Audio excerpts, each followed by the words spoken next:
For the past 5 years, I've been investigating this question of where good ideas come from. It's the kind of problem I think all of us are intrinsically interested in.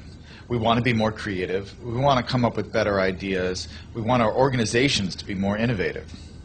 I've looked at this problem from an environmental perspective. What are the spaces that have historically led to unusual rates of creativity and innovation? And what I've found in all of these systems, there are these recurring patterns that you see again and again that are crucial to creating environments that are unusually innovative.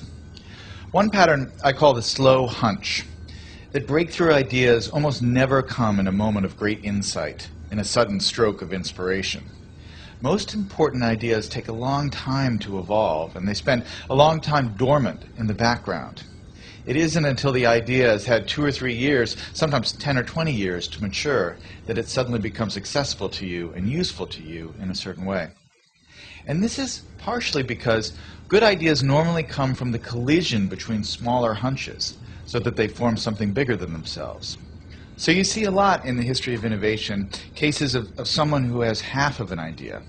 There's a great story about the invention of the World Wide Web in Tim Berners-Lee. This is a project that Berners-Lee worked on for 10 years. But when he started, he didn't have a full vision for this new medium he was going to invent. He started working on one project as a side project to help him organize his own data. He scrapped that after a couple years, and he started working on another thing. And only after about 10 years did the full vision of the World Wide Web come into being. That is, more often than not, how ideas happen. They need time to incubate, and they spend a lot of time in this partial hunch form. The other thing that's important when you think about ideas this way is that when ideas take form in this hunch state, they need to collide with other hunches. Oftentimes, the thing that turns a hunch into a real breakthrough is another hunch that's lurking in somebody else's mind. And you have to figure out a way to create systems that allow those hunches to come together and turn into something bigger than the sum of their parts. That's why, for instance, the coffee house in the Age of the Enlightenment, or the Parisian salons of modernism, were such engines of creativity, because they created a space where ideas could mingle and swap and create new forms. When you look at the problem of innovation from this perspective, it sheds a lot of important light on the debate we've been having recently about what the internet is doing to our brains. Are we getting overwhelmed with an always connected, multitasking lifestyle?